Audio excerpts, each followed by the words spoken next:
Hello friends, स्वागत है आपका एक बार फिर से आपके अपने यूट्यूब चैनल जेके नर्सिंग क्लासेज में। साथियों, आज पढ़ने वाले हैं अपन एनसीपी नर्सिंग केयर प्लान, जो अक्सर हर एक एग्जाम में पूछा जाता है। जैसे आप डिजीज पोर्शन पढ़ रहे हो या नर्सिंग प्रोसेस फर्स्ट ईयर में पढ़ रहे हो या कोई भी डिजीज पोर्शन वाले सब्जेक्ट पढ़ रहे हो, तो उसमें हर जगह आपको मैनेजमेंट करना होता है और वहाँ आपको नर्सिंग केयर प्लान बनाना होता है। हम सिखाएंगे आपको बिल्कुल आसान तरीके से नर्सिंग केयर प्लान बनाना, जो आप हर एक डिजीज पोर्शन में बना सकते हो। सबसे पहले आपको 4-5 चीजें हैं वो रट लेनी है, 6 चीजें हैं। जैसे सबसे पहले आ गया आपको असेसमेंट,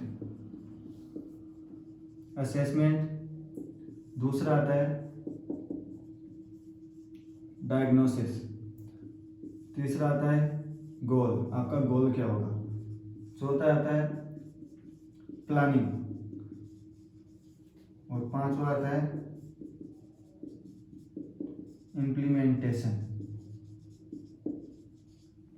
और 6 नंबर का आता है इवेलुएशन, मूल्यांकन। ये 6 चीजें आपको आज पहले रख लेनी है अच्छे से। कोई भी मैनेजमेंट करना होगा आपको, नर्सिंग डायग्नोसिस बनाना हो या नर्सिंग केयर प्लान बनाना हो, तो आपको ये पूरी चीजें एक बार रख लेनी है, अच्छे से याद कर लेनी है। इसके बाद बात करते हैं अपन बनाते कैसे नर्सिंग केयर प्लान। सबसे पहले तो आपको पूरा पेज लेना है। अगर एग्जाम में आपको बनाना हो, एग्जामिनर या तो पूछता है, नहीं पूछता तो आप बना सकते हो किसी भी डिजीज पोर्शन में। पहले नर्सिंग डायग्नोसिस बना दो 3-4, उसके बाद आप एनसीपी बना सकते हो। तो पूरा पेज लेना है पहले, उसमें लिखना है सबसे पहले असेसमेंट, पहला असेसमेंट, उसके बाद डायग्नोसिस, फिर होगा आपका गोल, प्लानिंग, इम्प्लीमेंटेशन, फिर इवेलुएशन। ये 6 चीजें आपको पहले तो रख लेनी है अच्छे से।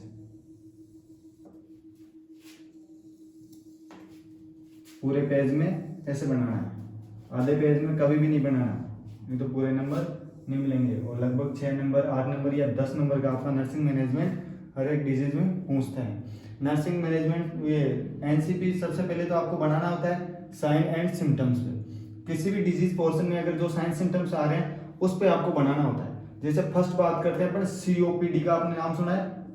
सीओपीडी डिजीज होती है कोरोनरी ऑब्स्ट्रक्टिव पल्मोनरी डिजीज। उसमें आपको बनाना होता है, पेशेंट को आता है फीवर,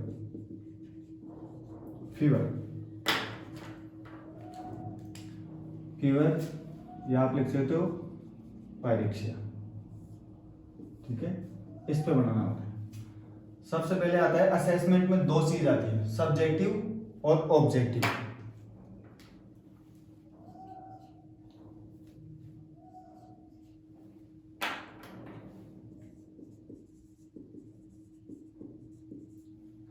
और एक होती है ऑब्जेक्टिव। अगर आपने नर्सिंग प्रोसेस पढ़ी हो तो उसमें आपको अच्छे से समझा दिया होगा। सब्जेक्टिव में क्या होता है? सब्जेक्टिव में कोई भी पेशेंट को दिक्कत हो रही है, पेशेंट खुद बताएगा। उसमें पेशेंट खुद हो सकता है, उसके फैमिली मेंबर हो सकते हैं, या कोई रिलेटिव हो सकता है, या कोई भी, जैसे रोड एक्सीडेंट है, कोई भी उसको लेकर आया हॉस्पिटल में, वो उसके बारे में बता सकता है, या उसके फ्रेंड्स। कोई भी सब्जेक्टिव डाटा में आपको इंफॉर्मेशन दे देगा। सबसे पहले बात करते हैं अपन पेशेंट की। पायरेक्सिया फीवर है तो पेशेंट की कंप्लेन होगी, पेशेंट सेड दैट, पेशेंट बोलना चाह रहा है कि my body temperature increase and उसका टेम्परेचर बढ़ रहा है, मतलब बर्निंग सेंसेशन उसको क्या हो रहा है, फील हो रहा है। एंड बर्निंग सेंसेशन इन आई, और आई क्या हो रही है उसकी, जल रही है। पेशेंट को बर्निंग सेंसेशन हो रहा है, आई हो रही है। पेशेंट बोल सकता है आपको कि फटीग हो रहा है, कमजोरी महसूस हो रही है, या और भी कोई पेन हो रहा है, बॉडी एक हो रहा है, कुछ भी बता सकता है। ऑब्जेक्टिव में आपको कंफर्मेटिव करना होता है कि पेशेंट को एक्चुअली दिक्कत क्या हो रही है और कहाँ हो रही है। टेम्परेचर बढ़ रहा है, आपने चेक किया, आपको लिखना होता है check vital sign, vital sign check किया, and patient body temperature is increase. आपने वाइटल साइन चेक किया, आपने टेम्परेचर लिया और पेशेंट का क्या हो रहा है, बॉडी टेम्परेचर इंक्रीज हो रहा है, मतलब बढ़ रहा है। तो पेशेंट सही बोल रहा है कि पेशेंट को क्या हो रहा है, फीवर हो रहा है, पायरेक्सिया हो रहा है। फिर उसके बाद आता है डायग्नोसिस। आपका डायग्नोसिस क्या होगा, आपने असेसमेंट कर लिया, पेशेंट खुद बता दिया और आपने भी असेसमेंट कर लिया, ऑब्जेक्टिव में देख लिया कि पेशेंट को एक्चुअली दिक्कत क्या हो रही है। तो आप डायग्नोसिस में आपको लिखना होता है फीवर, या लिख सकते हो आप increase body temperature related to disease condition. या तो उसको कोई डिजीज कंडीशन से हो सकती है या पेशेंट को वैसे भी हो सकती है, ठीक है, वायरल हो गया या बैक्टीरियल कोई भी डिजीज होगी उसके साथ भी क्या हो सकता है, पेशेंट को फीवर हो सकती है। असेसमेंट हो गया, डायग्नोसिस हो गया, आपने डायग्नोसिस कर लिया कि पेशेंट को क्या है, फीवर है, टेम्परेचर पेशेंट का बढ़ रहा है। उसके बाद करना होता है आपको गोल। आपका गोल क्या है, तो आपका गोल होना चाहिए फीवर को कम करना, टेम्परेचर को कम करना। आपको लिखना होता है decrease body temperature, body temperature कम करना होगा आपको, ठीक है। And maintain body temperature, body temperature को क्या करना है, आपको मेंटेन करना है। असेसमेंट कर लिया, पेशेंट बता दिया, आप खुद ने देख लिया। उसके बाद डायग्नोसिस आपको मिल गया कि पेशेंट को फीवर हो रही है, टेम्परेचर बढ़ रहा है। गोल हो गया आपका, पेशेंट को क्या करना है, टेम्परेचर को पेशेंट को क्या करना है, रिड्यूस करना है, पेशेंट के टेम्परेचर को रिड्यूस करना है, नॉर्मल टेम्परेचर को क्या करना है, मेंटेन करना है। ये हो गया आपका गोल। अब आपको प्लानिंग करनी होती है कि ये सब करने के लिए आपको करना क्या पड़ेगा, ठीक है। या तो आप कोई मेडिसिन दोगे या कोई थेरेपी दोगे, डॉक्टर आपको बताएगा, या आप खुद करोगे। तो प्लानिंग में आप लिख सकते हो जैसे प्रोवाइड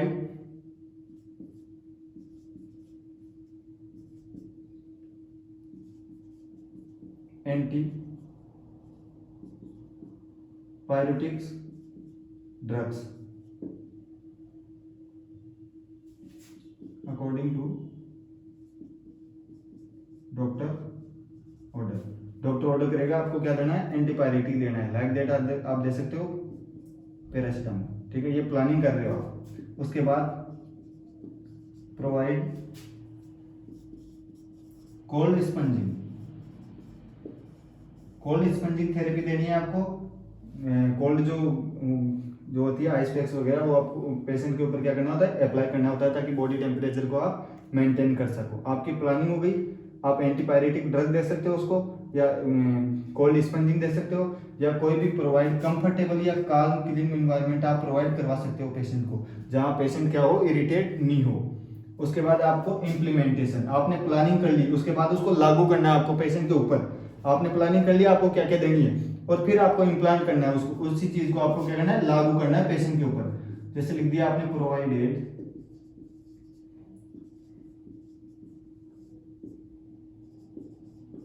एंटीपायरेटिक्स ड्रग्स, उसमें आपने दे दी पैरासिटामोल, एंड एनाल्जेसिक में दे दिया आपने डाइक्लोफेनिक सोडियम। उसके बाद apply cold sponging to the patient. Patient के ऊपर आपने क्या कर दी, कोल्ड स्पंजिंग अप्लाई कर दी, एनाल्जेसिक दे दी बॉडी एक के लिए। फीवर होगा तो बॉडी एक जरूर होगा पेशेंट को, और फीवर को कम करने के लिए, टेम्परेचर मेंटेन करने के लिए आपने दे दिया एंटीपायरेटिक ड्रग, पैरासिटामोल आपने दे दी। अब आपने प्लानिंग भी कर ली, लागू भी कर दिया। उसके बाद मूल्यांकन, आपको रिजल्ट क्या मिल रहा है उस चीज का। आपने सब कुछ कर लिया, पेशेंट को देख लिया, आपको डायग्नोस हो गया। उसके बाद आपने प्लानिंग करनी है, आपको देना क्या है, और उसको इम्प्लांट भी कर दिया, आपने लागू कर दिया पेशेंट के ऊपर। उसके बाद आपको इवेल्युएशन में क्या मिला, तो इवेल्युएशन में अगर आपको पेशेंट को अच्छा फील हो रहा है तो आप लिख सकते हो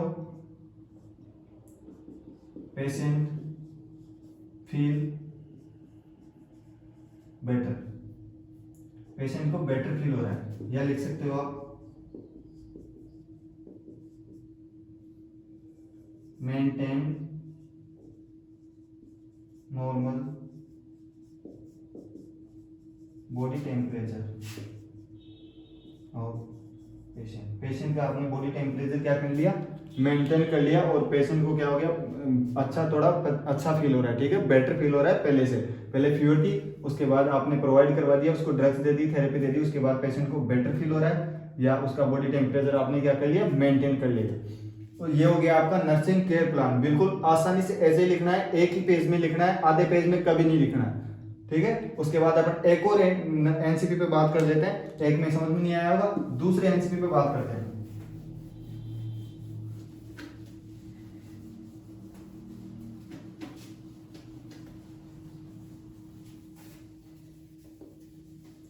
सेम वही चीज लागू करनी है आपको। असेसमेंट, डायग्नोसिस हो गया, गोल हो गया, प्लानिंग हो गई, इम्प्लीमेंटेशन और इवेल्युएशन। अब बढ़ाते हैं अपन किस पे, चेस्ट पेन या ब्रीथिंग पैटर्न में, ठीक है, ब्रीथिंग इनइफेक्टिव ब्रीथिंग पैटर्न। जैसे डिजीज हो गई एमआई, मायोकार्डियल इन्फ्राक्शन। इसमें क्या होता है, पेशेंट को चेस्ट पेन भी होता है और श्वास लेने में क्या होती है, दिक्कत होती है। तो नॉर्मल ब्रीथिंग पैटर्न क्या है, इनइफेक्टिव हो जाएगा, ठीक है, नॉर्मल नहीं चलेगा, एबनॉर्मल हो जाएगा। वही सेम सब्जेक्टिव और ऑब्जेक्टिव। सब्जेक्टिव में पेशेंट बताएगा, आपको पहले भी बता चुके हैं हम। सब्जेक्टिव में पेशेंट बताएगा, पेशेंट बोल रहा है, patient say that chest pain and difficulty in breathing, सांस लेने में दिक्कत हो रही है और पेशेंट के क्या हो रहा है, चेस्ट पेन हो रहा है। पेशेंट कंप्लेन कर रहा है आपसे कि मेरे चेस्ट पेन हो रहा है और सांस लेने में मेरे को क्या हो रही है, दिक्कत हो रही है। उसके बाद ऑब्जेक्टिव में आपको ऑब्जर्व करना है, पहले आपको वाइटल साइन चेक करना है, उसके बाद डॉक्टर बताएगा आपको, अगर एमआई है, चेस्ट पेन हो रहा है, तो पेशेंट डॉक्टर जरूर देखेगा, ईसीजी करवाएगा आपसे, ईसीजी कर ली, उसके बाद आप ईसीजी में आपको इनइफेक्टिव, अगर कोई भी इनइफेक्टिव पैटर्न मिलेगा, डॉक्टर बताएगा आपको कि ये दिक्कत हो रही है पेशेंट को, तो आपका ऑब्जेक्टिव डाटा हो जाएगा ineffective breathing pattern related to disease condition. Disease condition से क्या हो रहा है, पेशेंट को सांस लेने में दिक्कत हो रही है और क्या हो रहा है, चेस्ट पेन हो रहा है। तो डायग्नोसिस हो गया, वो आपका डायग्नोसिस क्या हो गया, इनइफेक्टिव ब्रीथिंग पैटर्न। इनइफेक्टिव क्या है पेशेंट का, ब्रीथिंग पैटर्न। अब उसके बाद आपका गोल हो जाएगा क्या, कि maintain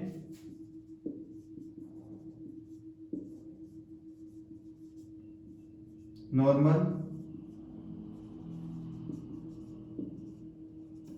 breathing pattern to the patient का नॉर्मल ब्रीथिंग पैटर्न क्या करना है, आपको मेंटेन करना है, ये आपका गोल हो गया। इनइफेक्टिव ब्रीथिंग पैटर्न है, उसको आपको क्या करना है, बिल्कुल नॉर्मल करना है। उसके बाद आपको क्या करनी होती है, प्लानिंग। प्लानिंग में आपको प्लानिंग में देख सकते हो आप, प्रोवाइड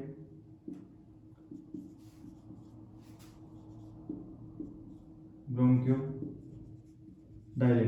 डायलेटर आपको उसको क्या करोगे, प्रोवाइड करवाओगे, जिससे क्या होगा, ब्रोंकियोस में क्या होगा, डायलेशन हो जाएगा। उसके बाद पेशेंट अच्छे से क्या ले पाएगा, सांस ले पाएगा। जैसे आप दे दिए प्रोवाइड, पेन हो रहा है पेशेंट को, analgesics and provide comfortable position. Patient को क्या करना है, कंफर्टेबल पोजीशन देनी है। उसके बाद आप दे सकते हो हेल्थ एजुकेशन, दे सकते हो। अब आपने प्लानिंग कर ली, उसको वैसे ही जैसे पहले अपने इम्प्लांट करे थे, वैसे ही क्या करना है, इसको इम्प्लीमेंटेशन करना है, ठीक है, इम्प्लांट करना है। जैसे प्रोवाइडेड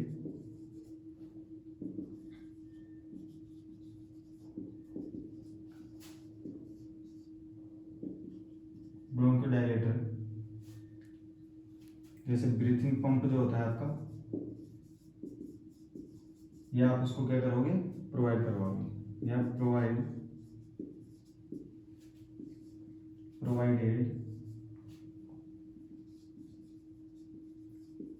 एनाल्जेसिक्स, वही सेम सोडियम, वो डाइक्लोफेनिक सोडियम आप क्या दे दोगे पेशेंट को, प्रोवाइड करवा दोगे। ठीक है, उससे क्या हो जाएगा, पेशेंट का जो चेस्ट पेन जो हो रहा है वो रिड्यूस हो जाएगा।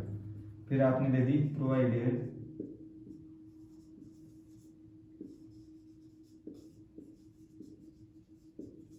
कंफर्टेबल पोजीशन, पेशेंट को कंफर्टेबल पोजीशन प्रोवाइड करवानी है, जिससे चेस्ट का थोड़ा ऊपर रहेगा तो सांस लेने में ज़्यादा दिक्कत नहीं होगी पेशेंट को। उसके बाद सेम वही करना है आपको, क्या करना है, इवेल्युएशन, आपको उसका रिजल्ट क्या मिल रहा है, आपने सब कुछ दे दिया, उसके बाद पेशेंट को अच्छा महसूस हो रहा है या नहीं हो रहा तो आपको दोबारा से फिर लागू करना है, और फिर डॉक्टर बताएगा वैसे आपको क्या करना होता है, उसको अप्लाई करना होता है।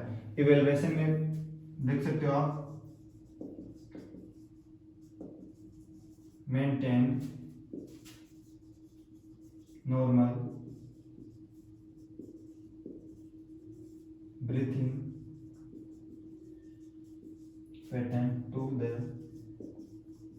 पेशेंट का नॉर्मल ब्रीथिंग पैटर्न क्या कर लिया आपने, मेंटेन कर लिया। ये हो गया आपका एनसीपी। 2 साइन एंड सिम्टम्स में आपको एनसीपी बता दिया है, इनइफेक्टिव ब्रीथिंग पैटर्न और फीवर। एक पेन होता है, सेम आपको ये लिखना होता है, pain maintain, pain normal patient का क्या करना होता है, पेन को मेंटेन करना होता है या रिड्यूस करना होता है। एनसीपी 2 हो गया। आप किसी भी डिजीज पोर्शन में ये आराम से बढ़ा सकते हो। आज के लिए इतना ही। अगर वीडियो अच्छा लगे लाइक करें, शेयर करें और एक अच्छी सी कमेंट्स कर दें। मिलते हैं नेक्स्ट वीडियो में। Thank you.